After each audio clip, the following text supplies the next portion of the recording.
دم باش تماشاوان تلفزيون روجا واج برنامه روشو بير ريز سلاوي من بوا وبوم هيفانيمي ريز دارجي هنا مجرى خلقا برنامه عما ايرو السر جيانو وتيكوشينا بيش خصنا زماني كردي شوا خلقك بتايبت بو زمانزان وماموستي هجا برزو محمود دوی خلق دا امیل لسر جیانوی و همجی دکوشیناوی بیواجویا وی د عالیه پیشخستن و وکولینا زمان کردی دا با اخفن ماوستا برزو محمود از گلکی دلخوشم بجداریات دوی خلق دا سپاس گلکی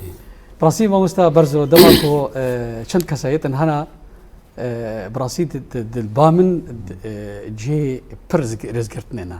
شوان جی ماوستا برزو محمود تو كوني رش رزوي اوسي بافي قولي كو ان يكمين بيجن بركي نفشي يكما بيشتي جگرخوين كو دست بيواجويا زماني كردي بويا راسيج دوين كده دما كو اسفير زماني كردي بو از جينج بوم قالك بجو مسر وان نويساندني تا مامستا كون ومامستا بافي نازي و هروسا رزوي اوسي في زمان بروسا جهكي پر تايبت اتا وان مامستا البامها از گلکی دلخوشم بجداریات دوی خلقی سپاس گلکی و اتصاق به براسیجی پشتی تا انا بحثا جگرخوین کرد او تدی پشتی مرنا جگرخوین ده حشتی و پینجا ده گوترا منی پیشی درکت یعنی بگلاویجی ده از بوم وک ادیتور یعنی وقت سرنویسری بینه از بوم خورتكي دينها السويد رمزي كريم او جباكرة او جي مرابو كتشا كرد جي مرابو مجيدي حاجو بري مجيتي دابو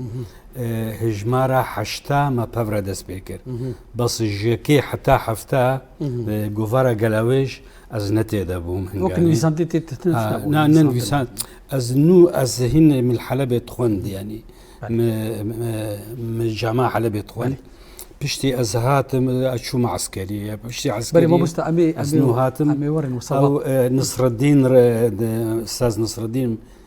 سروكي حزبة بارتي أو يابر فرسي ما بهم يعني بلي ما مستعمي وقت بيجي بينغاف أمي دست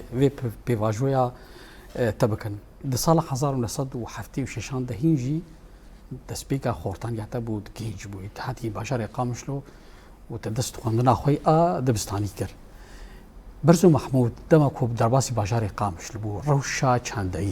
روشا زماني كردي روشا وكم بيجن جهدان بزماني كردي قالوا هبو وين هنجيده تديد زاني از الجند يعني خدي داما بس صفي تشارا وبينجا وانا من القامش لو خنده يعني مدرسة منصور جيرت قوتن نزيكي جامعة نافي الوربو مدرسة منصور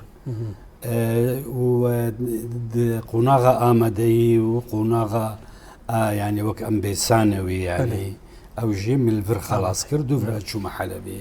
الحلبي حفتي وحفتا وحشتا ونها وحشتي شهر صلاة دي جامعة ده بنجيزي مخوان البشر قامش له وصا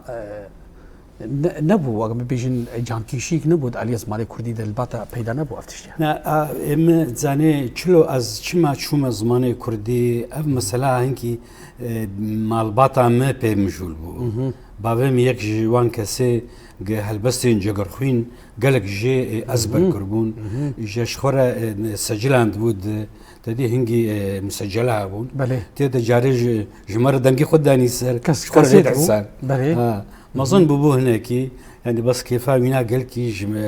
جي هلبستين جگرخوين ردها تيروك زاني بون قالك بيجن او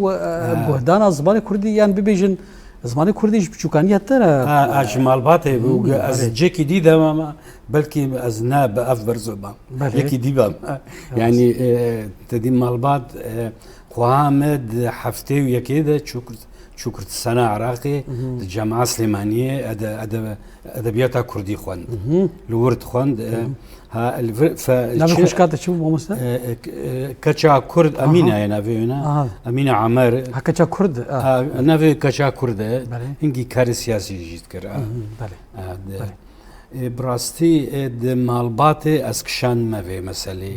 مثلا جارك أشوما مالا خالي خوا متكامل وربو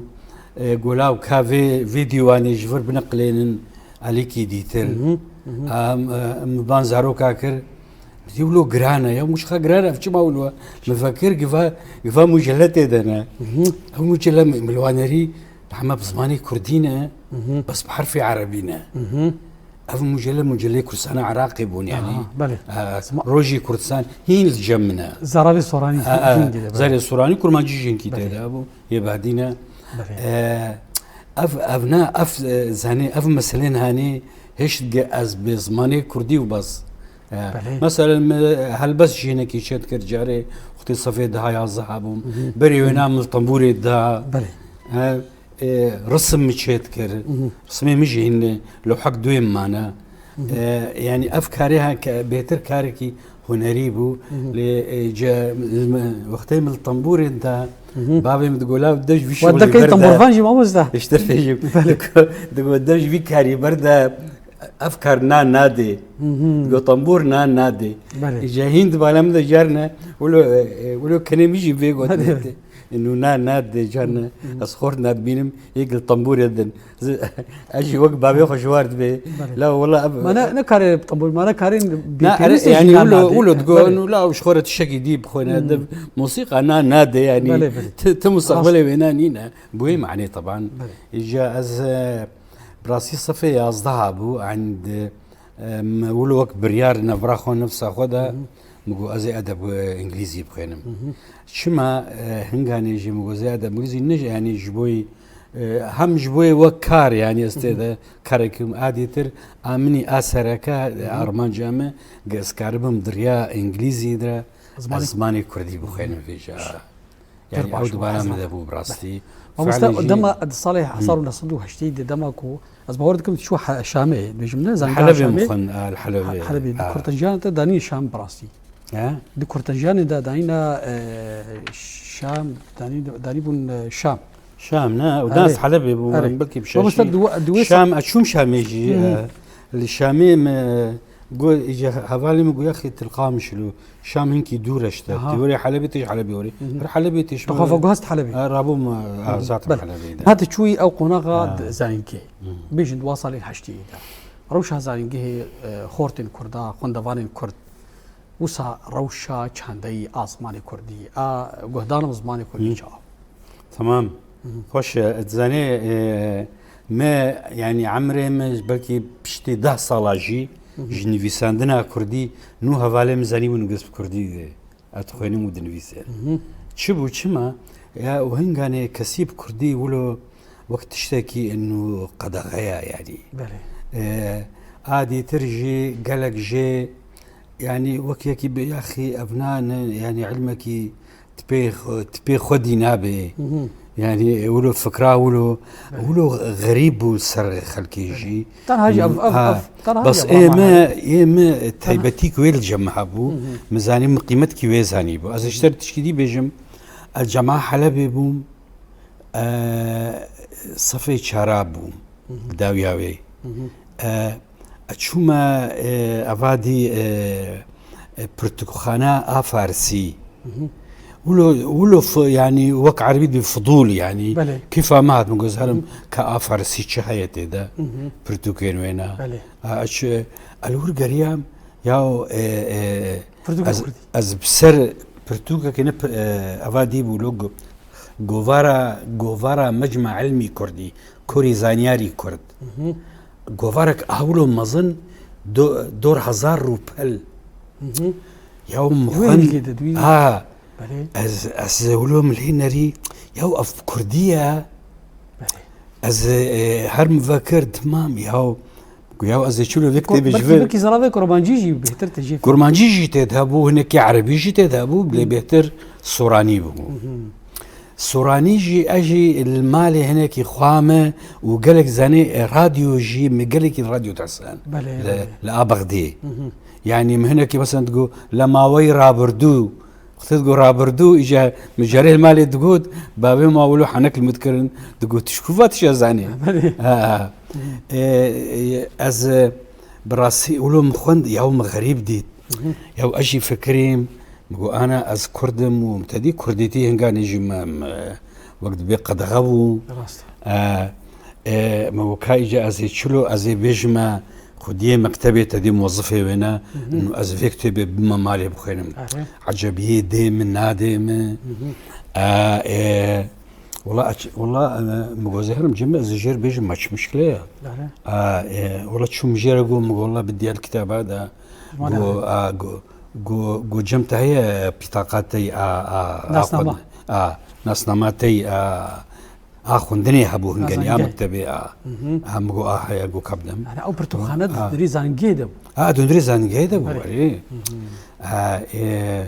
والله نقول نفردا نبدا جو فارسي ايش لك يعني ديت از انجليزي ما والله هيك فضول يعني تجي نقول كرديه لا دايم ازيد انا اشتغل شبوي نزعل بي متشتاق جير نقول معها والله مبرا مالي مش خوري قال لك تشتي جي فوتو يعني فوتوكوبي كرن شولو مجير يعني وكمهم تبيرام قوتارك مسعود محمد ابو للسر الزمان هي الجمنه طبعا اوياك الفوتوكوبي قال ديت ياو جوفارد البغدادي دركتيه وقت دياري هاتيا جامعه حلبي قلت كي بركي اشاميجي هنغاني ابو بركي ونزل نقول اساسا ابو خبز باني كرديه يجي او تفكر هذا فارسي انا دنا فارسي ده تدي انه دنا فارسي ده خندنا انه عربيه معناه فارسيه يعني يقولوا يا بله يعني جا ديروك يعني قوامرو يعني شما ازهات مزماني كردي شو بشتي او جوفار مديت انه من قيمه زماني كردي ديت يعني مجور ناسكر زماني كردي زماني كي زنجينه اللي اما كار تدا نابي الجمع قد غير كستدا كارناكي بس الكردستاني كردستان باشور ما مستا 1920 دست بخوندني بويد مدرسه سليمانيه ده 1920 هنگانه چه برگو متحده هنگانه جرد گوتن عصبة الامم بله ده ما بريد هي زمان بريطانيا الورد ايوه متحده جو ام اعتراف بعراق ناكن حتى حكم ذاتي كردي بدوا ثقافه كردي توظيفه كردي مثلا يعني الورد جد 1920 ده كتابين كردي كتنا مدرسة ابتدائي دا شكرن ودانا طلابة بكردي خوند معلومة حتى حفتي جي بسا حتى حفتي بينجي صال بينجي صال ناندقا وبراستي الور الباشور يعني جهدانك بكردي هبو او دصد صال ما مسا جبابان جي امير شاه بابان جبابان بقرا قرني نوزدا هنجي نالي وسالم وشندكي دي شعر دقوتن در دسبيكا قرني بيستابري قرني بيستاجي داويا وينا چند كسي يعني زاناي كورتي دا يك جي توفيق وهبي بو يك جي مثلا رفيق حلمي بو بيجي بركي توفيق وهبي بري بير جلالة بدرخانجي دس زاراف كراميرا زماني كردي راستا كتاباوينات بيستون هذا دركت البغدادي و بدرخان دسو دوا دس انا بس براسيش خد نافا برسك هي قالوا دماكو جلال بدرخان مير جلال بدرخان امير سروينك امير سرويني دسبيكي دوسا ام تخوازن نك بيفاشويا تدد علي بلى يعني اشياء انه استخازم بما سروينا انه دحفتي ذا تدي مسألة اوتونومي بوكر سنة عراقي هات باري روشنبيري قالك خوش بو يعني الكردستاني يعني هاتن كوري زانياري كرد آفاكرن مجمع علمي كردي مجمع علمي كردي ما مستقلك كسين زانات يذهبون يكشي قناة كردو أو بخجي يعني وك أندام بوتي ده لأن الجي خبو نتدي كردي باشور هناك دي ترجي تذهبون ين بنافو دنگ وك قناة كردو يا حسن قزلشي هابو يا كرسانة إيراني أو تيدبو أفيدي عبد الرحمن زبيحي أو جي روجلات أو جي تيدبو يعني هجار تيدبو هل بس هجار خوشي للسرها يعني وغين ين كرسانة عراق جي الدكتور أو شيرزاد تيدبو أو السكرتيري ويبو نائبي وينا مسعود محمد مفكر كي كردة معروفة حتى أنا وك بيرمندا كي كرد ودزمان دا قل كي جيخاتي بو براستي وك يعني زانياري خوشك يعني چند پرتوكي خوشك نويساندن سر زماني كردي سر زماني كردي ومشتن ها براسيجي انا برس تيتي كرن دكي كي تماشاواجي انا في برسيبكي دماكو او بيجن كومالجاك زماني كردي تشي بويا توفيقوه بي وقناتي كردو فها چما نگهن ويكي كو هردو زارافي سوراني زارافي كرمجي بكن يك يعني بيشن وقت بينغافك يجبوي كرتنا زماني كردي ورنيفيسك ورنيفيسان دوهن جدا بريكو ابي بيشن هي سردما دسبيكي يعني بله دزاني باري سياسي كردي قلكي زحمة بو يعني ام خبيخن تيب يعني مثلا انا از حفتي وشارع حفتي ودوا حفتي وسيا يعني امتشونا مدرسة مخابرات البيما بونتم خاصة يعني زاني كرديتي يعني حبسة كده بو يعني حبسة كده بو ندهشتن كرد بآزادي بزماني خب فكرن حتى العراق يجي قالك تشهد بون تبي او مجمع يجي مجمع يجي بو لي بدوده مثلا حفتي دا بريار حتى استاندن حفتي سياده غوتار در غوفار دركت غوفارا يكم دس بكر حتى 10,000 جي اما تشي جها حفتي وحشتا هناكي بيجي تشكرن مجمع علمي كرن وك هيئة كردية بو تشي بو تابع مجمع علمي عراقي را بچو تشكرن استاذ حقوق ثقافي نكاري بون قالكي بچو بكن لأما مثلا شرشد بو كشتنشد بو درشد بو اي كرد نكارن هفدورة جيرونين يعني مثلا تبي ايراني يا اي تركي جيش خويا جار وضعي واقل برسك تكر انا او كومالجه وصاشي بو ليه ابي بيجن انا دوي هنجدا توفيقها بجرد البرخان تبع هناك جروشلات جي كران دوي هنجدا نكاري بون مثلا بيش بدلا ميرجا بدرخان جرامير الحالة خضرخي قناة كرد الحالة خضرخس توفيقه بالحالة خضرخس يعني تشي سدم هبون كو وبخوج فينك بهفرة تشي كربانا تشي سدم هبون كو وبخا برتوكك يقرتنا زماني كوري درخ نبو زاني ما مسنة ديسا زاني درفتا كرديت سوري وإيه عراقي يا كردي ين عراقي وإيه تركيا وإيه إيراني الهفرون أبناكي فان دولة ندهشت يعني هو يعني البيوات قرهان يعني نكاري بون فرصة جوارة سياسيين جدرفجي حكومات أوروبيجي كسو القاسي مسألة كردي ولو قش نبوبو يعني كرد ناف كردادجي أو شياربونا وكردايتي هندكبو يعني نولو قلق بو يعني او الشارع كردي الموستان ها وقت بيجي صدمك سياسي هابو سياسي قرتنا زماني كردي سياسي ان ازاديا كردات نبو يعني حتى تبرام حشتي دالفيدري حشتي وياكي بزورير يعني مسألة نوروزي قبول كرن او جد بالنافين زانم كذا هنغاني قالوا وجه تركي يعني تم تركي وايران وسوري وعراق لفظروا نشتن شلو كردا بفرشقين نايلن زماني كردي دوي زمان بك مشتينا حل بغداد شي ابو حقلك حبندي شي ابو زوي قرقراس مالك فر هوار دركد قلكي يعني عالم وقت بها هوار يعني تشكي غريب بو بله يعني مثلا هوار الفردر كت دسوه الدواده حتى تشلويه تشلو دسيا طبعا دمكت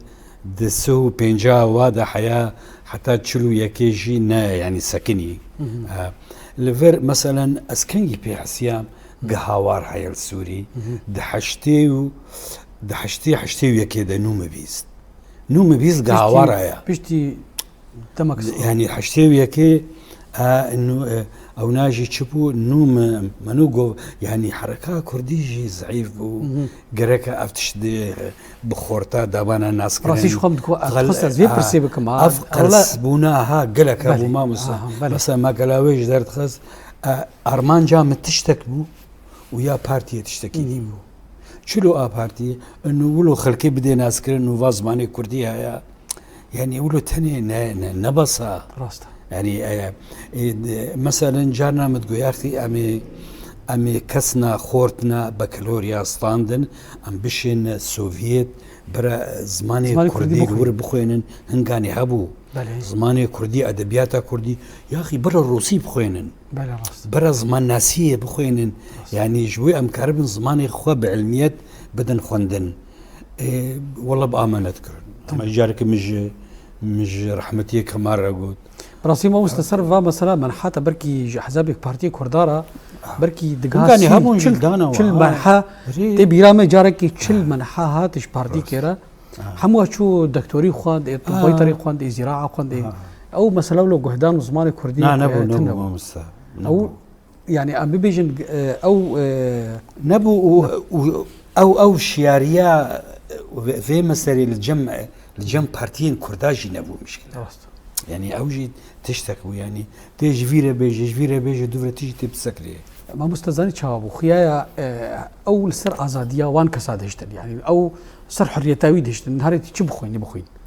اقتصاد بخوين سياسي بخوين باغلب خورتين بتشون طب تخون دكتوري تخوندن بدقران نيفي جوال ورد مان نيفيد فكران اي قد هات نفرش جاردي فكريان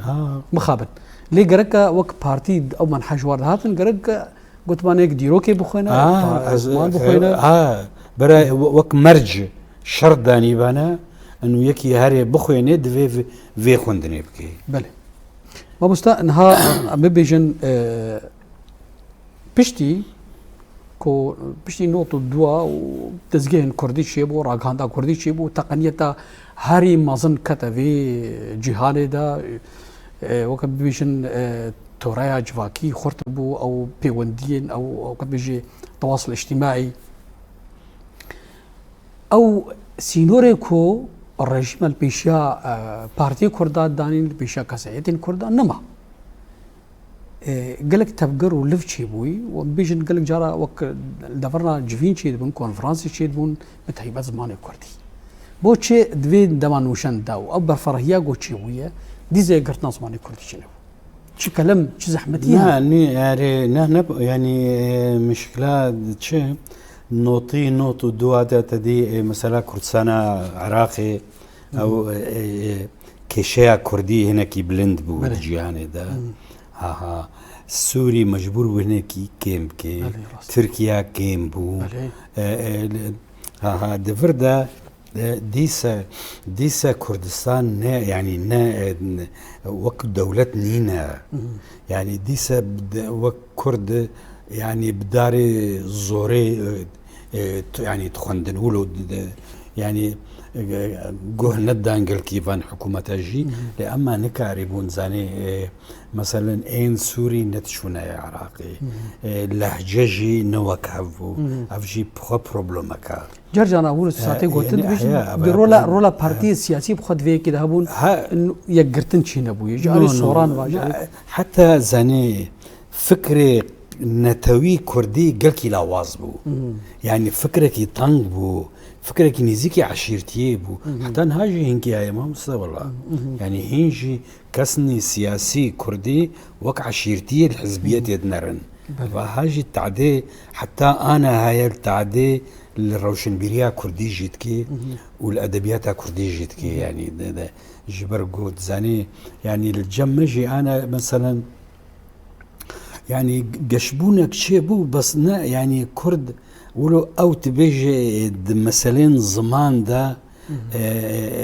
يعني ولو او قهشتنا كمظن ابو يعني مثلا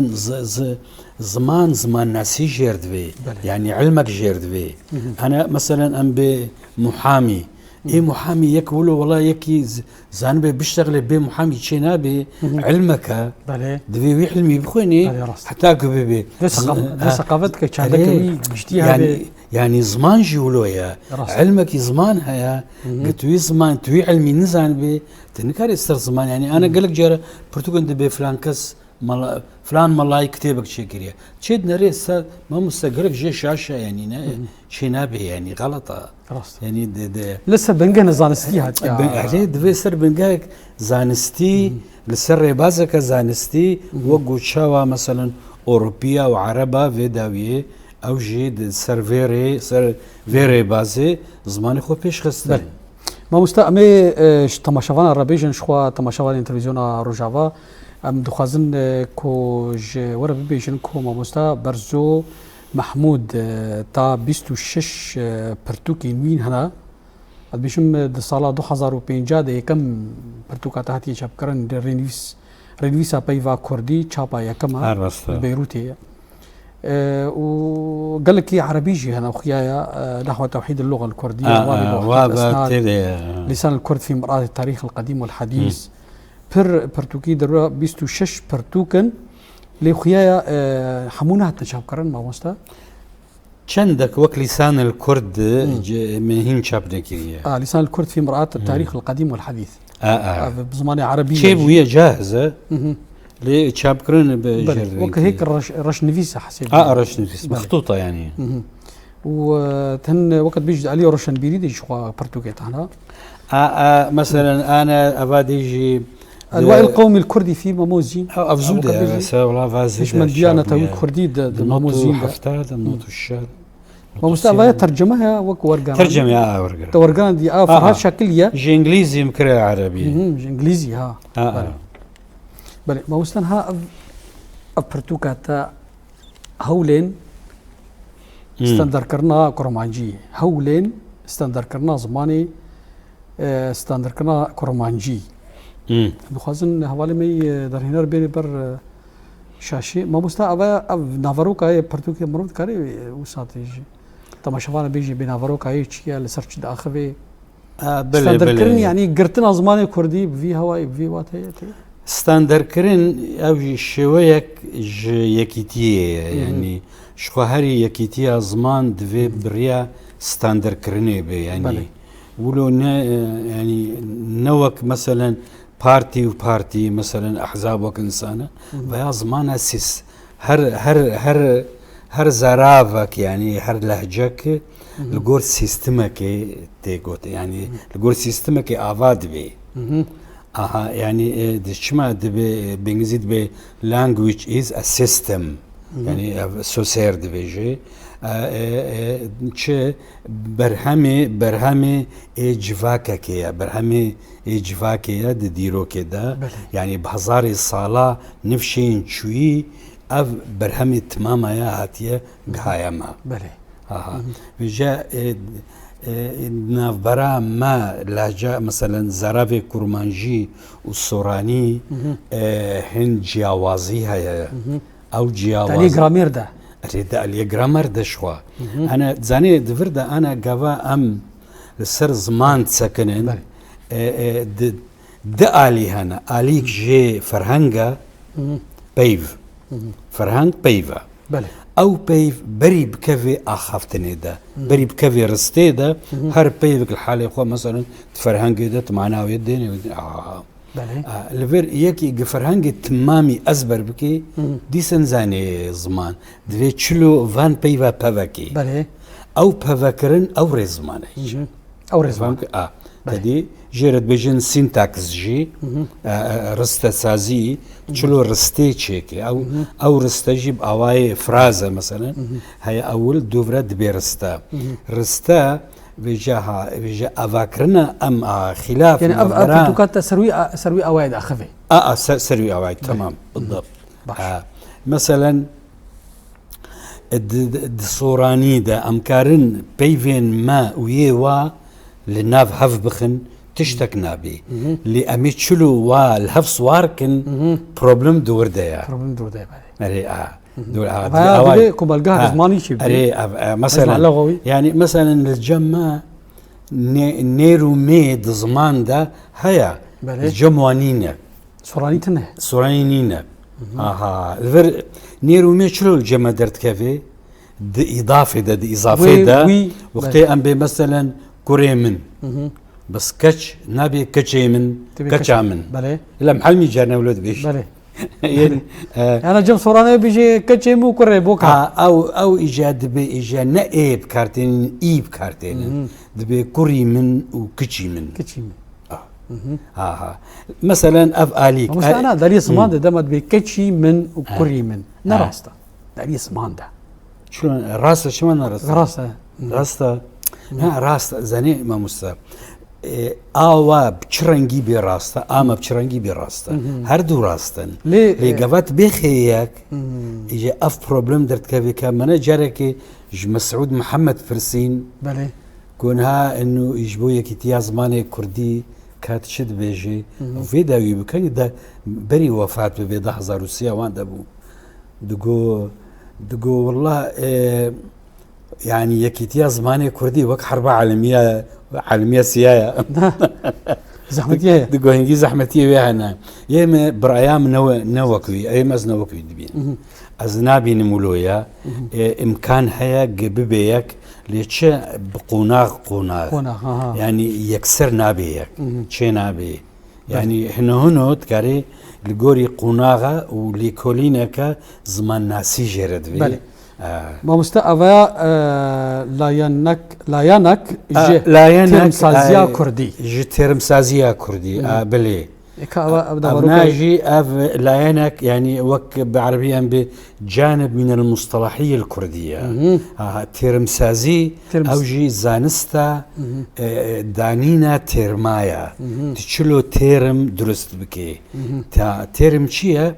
أف بيفا نوغت كفي زمان دا جبرقو اصطلاح شلو مثلا انا قانون نينا قانون برتوكين قانوني بيتر حمو تيرما او تيرمين هنا بيناسين وان هنا يعني تي تعريف كرن بيناسا كرن دوي مرو باشا الجريمه انا يكهبو مثلا يك بسوج يكي دي بتاوان مثلا جهك انا الجمع وقت باريزر تاوان جريمتي ايوه تاوان شترا شما شترا انا امد بسوجيويه سوجيويه مثلا فرضا نخشكت ام بي والله سوجيوي بو فلان تشت ندخوار يا فلان تشت درماني خو ندخوار يعني سوج زنبه نجريمه يا بله تاوان جريمه بخويا السر تيرما مثلا دو كردي دا چه بلاف بو مثلا چاندلو قلتنا چاند معناه ثقافة اف جلالة بدرخان داني يما دور چقاسي بو دنوتو سي عواده بو 1903 مقوتارك نويسان مقو اف قوتن ايك داني شاشة چاند غلطة چاند چاندن هاتيا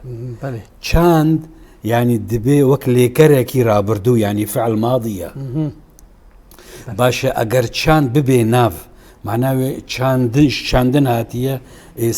ستاندن جيا ممكن بستاندا ما ستانداتا كردي دا نينا نينا يعني خوندن ام بي خونداتا نينا افغوتن شاش شبويا ايش بردلاي فكرك شو ورد يعني روشنبيري الثقافه ما مستا هن مجارين رزمانا قربانجي لبر كرمانجي زمان سازيه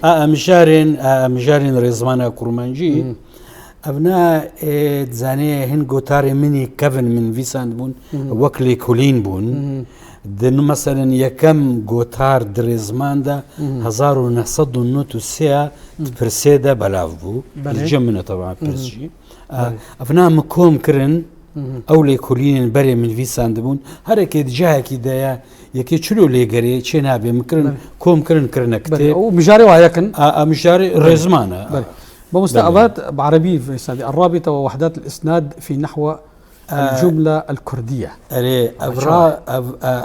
رابطة چییە؟ جريدان يعني أيوة زاني أنا أو مفهومك لغوية بخوا رابطة ندوي مفهوم أشياء يعني أنا فعليه كون إز ده إنجليزي ده إز رابطة يا أها الكردي ده كيجا أو مثلا أفخورت شالاكا بس تبيجي أفخور شالاك جملة تمام نبي بمعنى دبي شالاكا أو رابطة الرابطة أو يعني الفارسي ده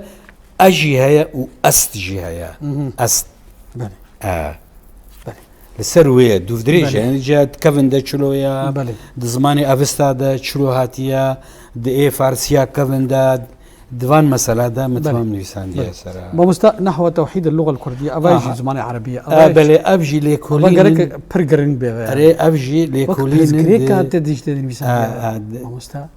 بلي وك برزجريكي ده نابرا صوراني كرمانجي ده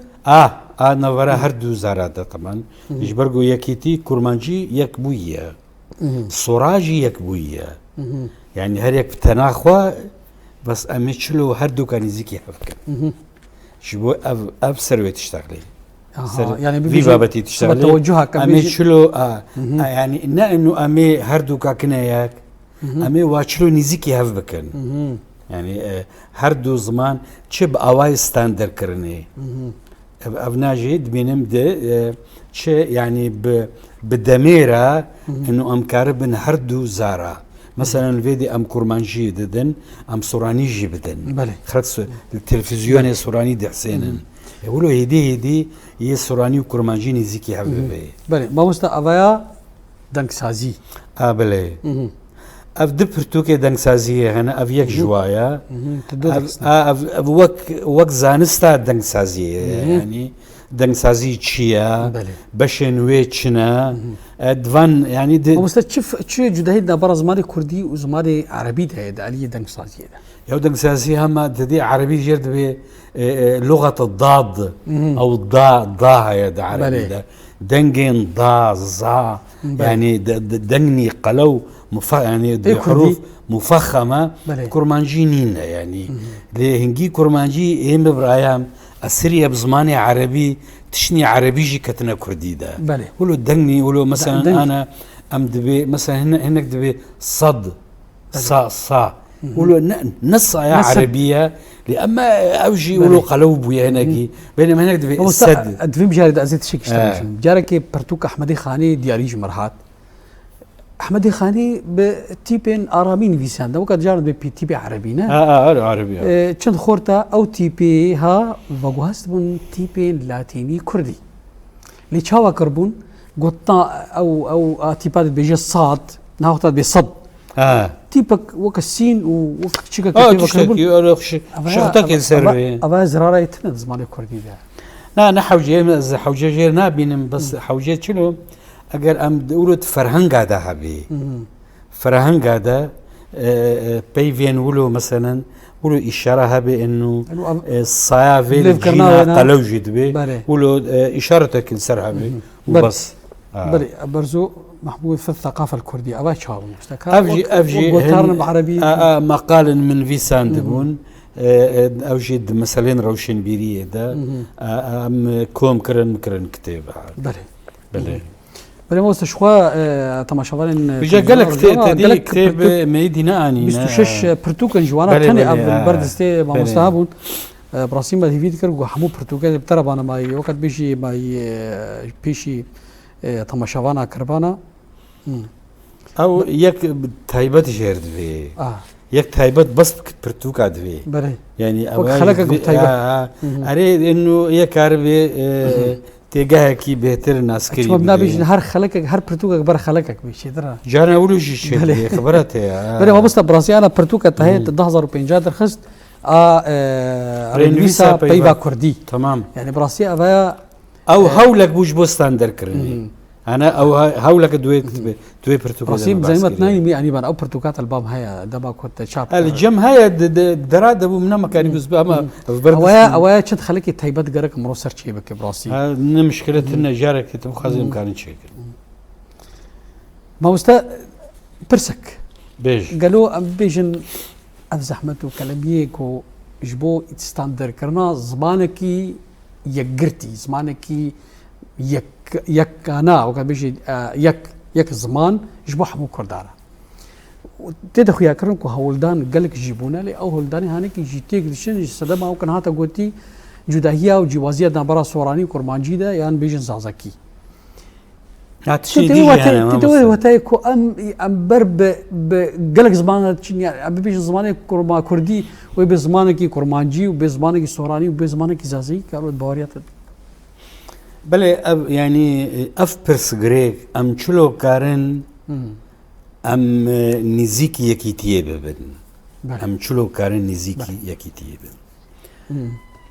دزاني او هري شخوا يعني دزارافي هري مظن ناف كردادا جي خانقيني وكرمنشاه ولورستاني بقرا حياة هري عفريني افانا زاني سوراني وكرمانجية زازاكي هورامي هيا شتربيجم فيلي ولوري هيا ابناجي زارابني كردينا مثلا لوري وفيلي نزيكي سورانية أوجد يعني هيا هناكي لأما جاب فهمتكن يعني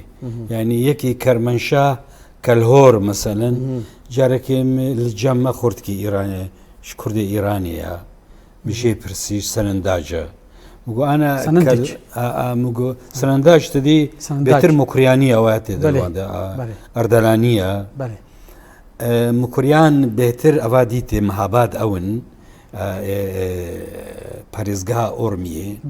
أو كرمانجينا بنرا سننداجة أو هرميها حمو كرمانجي ونا أورميا نا أو هردو زاراني كرمانجي وسورانيا سوراني مكرياني دورده أيود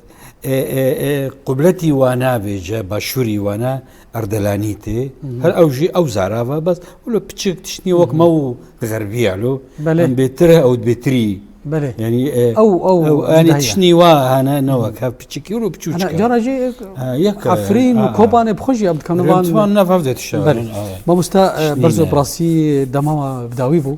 يعني أنا برسوا بيجي حاجة بخير ليه تسوزي ديما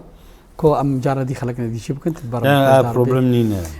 ما مستا برزو محمود شخو مجبير كركو ما مستا برزو محمود از برنامه ماجستير دعلي زماني كردي دستاندية بعدها مجبير كر باسيش تماشوانا ربيجن ما مستا برزو محمود زمانزان ونويسكاري مي هيجا ام قال لك تنخش بون بجدارياتا دوي بروغراميت سباس قالكي جورة تساق بي بله تماشاوان تلفزيون روجاوا في هواي مكان داويا خلق برنامج اخوي ايرو تا مشاركه دنو بهواده كيدن بمينت خيرو خشيتها